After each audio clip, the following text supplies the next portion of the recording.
السلام علیکم ورحمۃ اللہ وبرکاتہ۔ جب فرعون کا ظلم حد سے زیادہ بڑھ گیا تو اللہ نے اپنے نبی موسیٰ کلیم اللہ سے کہا، اے موسیٰ، اپنے بھائی ہارون کو لے کے فرعون کے پاس جا اور اس سے کہہ دے کہ بنی اسرائیل کو آزاد کرے، مساکین پہ ظلم نہ کرے ورنہ اس پہ عذاب آئے گا۔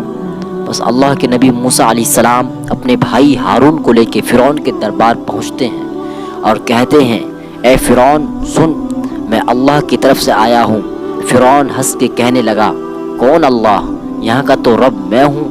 موسیٰ علیہ السلام فرمانے لگے، اے اپنے آپ کو خدا کہلانے والے، تیری حکومت تو ان چند لوگوں پر ہے، لیکن حقیقی خالق وہ ہے جو مشرق و مغرب پہ حکومت کرتا ہے، جس نے زمین و آسمان کو پیدا کیا، جس کے سلطنت تلے چرند پرند زندگی بسر کرتے ہیں۔ فرعون زور زور سے ہنسنے لگا اور کہنے لگا کہ اے موسیٰ، کیا تو دیوانہ تو نہیں ہو گیا ہے؟ اپنے کپڑے دیکھ، اپنی حیثیت دیکھ، نکل جاؤ ورنہ تمہیں میں قید کروا دوں گا۔ اللہ کے نبی موسیٰ علیہ السلام نے فرمایا، اے فرعون، اگر میں ابھی اللہ کی کوئی نشانی لے آؤں تو پھر تم بنی اسرائیل کو آزاد کرو گے، انسانوں پہ ظلم کرنا ختم کرو گے؟ فرعون کہنے لگا، کون سی چیز ظاہر کرنا چاہتے ہو؟ ظاہر کرو۔ بس اللہ کے حکم سے موسیٰ علیہ السلام نے اپنے عصا کو زمین پہ رکھا۔ جیسے ہی اس عصا کا زمین پہ رکھنا تھا، وہ اژدہا بن کے پورے محل میں پھرنے لگا۔ پھر اللہ کے نبی موسیٰ علیہ السلام نے اپنے بغل میں ہاتھ ڈال کے جیسے ہی باہر نکالا تو وہ چاند کی طرح روشن ہو گیا۔ محل والے سب حیران ہو گئے۔ فرعون نے سوچا کہیں بغاوت نہ ہو جائے تو کہنے لگا، اے موسیٰ، کیا تو جادو کے اس زور سے میری سلطنت کو ختم کرنا چاہتا ہے، بنی اسرائیل کو آزاد کرنا چاہتا ہے؟ اے موسیٰ، یہ زمین جادوگروں کی زمین ہے اور میرے پاس اس سے بھی بڑے جادوگر ہیں، کیوں نہ ایک مقابلہ کرتے ہیں؟ تو اپنا جادو دکھا، ہم اپنا جادو دکھاتے ہیں۔ اللہ کے نبی موسیٰ علیہ السلام نے فرمایا، اے فرعون، یہ جادو نہیں ہے بلکہ اللہ کی نشانی ہے۔ بس فرعون نے اپنی قوم کی بہترین 40 جادوگروں کو بلایا جو بچپن سے ہی جادو سیکھ رہے تھے، اور ایک طرف اللہ کا نبی موسیٰ کلیم اللہ اور اس کا بھائی ہارون تھا۔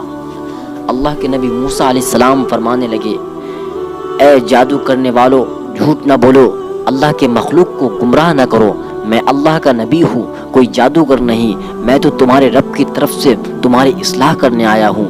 وہ جادوگر آپس میں بات کرنے لگے، کچھ نے کہا شاید نبی ہو، کچھ نے کہا نہیں، صلاح و مشورہ کے بعد وہ سب جادوگر فرعون کے پاس آئے اور کہنے لگے، اگر ہم غالب آ گئے تو ہمیں کیا انعام ملے گا؟ فرعون کہنے لگا، اے جادوگروں، جو جو تم چاہو گے وہ سب تمہیں عطا کیا جائے گا اور تم ہمارے خاص لوگوں میں شامل کیے جاؤ گے۔ وہ سب لالچ میں آ کر موسیٰ علیہ السلام کے پاس آئے اور کہنے لگے، یہ دونوں صرف ایک جادوگر ہے اور کچھ نہیں، دونوں کا مقابلہ کرنے کے لیے تو ہم ہی کافی ہیں۔ 40 کے 40 جادوگر صف بنا کر موسیٰ علیہ السلام کی طرف بڑھنے لگے۔ تمام لوگ حیرت سے دیکھ رہے تھے اور کہہ رہے تھے کہ آج جو غالب ہو گیا بس وہی سچا ہے۔ پھر وہ جادوگر کہنے لگے، اے موسیٰ، پہلے تم اپنی نشانی ظاہر کرو، پھر ہم تمہیں دکھائیں گے کہ ہم کیا ہیں۔ پھر اللہ نے موسیٰ علیہ السلام پر وحی کی کہ اے موسیٰ، پہلے ان کو جادو دکھانے دو۔ بس ان کے پاس جو لاٹھیاں اور رسیاں تھیں انہوں نے زمین پہ پھینکی اور انسانوں کے آنکھوں پہ جادو کر دیا۔ دیکھتے ہی دیکھتے انسانوں کو وہ سب سانپ نظر آنے لگے، حرکت کرنے لگے۔ تمام لوگ ڈر رہے تھے کہ اتنی دیر میں آواز غیب آئی، اے موسیٰ، اپنی لاٹھی پھینک۔ جیسے ہی موسیٰ نے اپنے عصا کو زمین پہ پھینکا، وہ اژدہا بن کے ان جادوگروں کے تمام لاٹھی کو کھا گیا۔ سب لوگ دل ہی دل میں موسیٰ کو نبی تسلیم کرنے لگے، اور جب یہ منظر ان جادوگروں نے دیکھا تو آپس میں کہنے لگے، اے لوگو، یہ جادو نہیں ہے، کیونکہ ہم تو جادو صرف انسانوں کی آنکھوں پر کرتے ہیں، لیکن موسیٰ علیہ السلام نے جو کیا وہ تو سچ ہے۔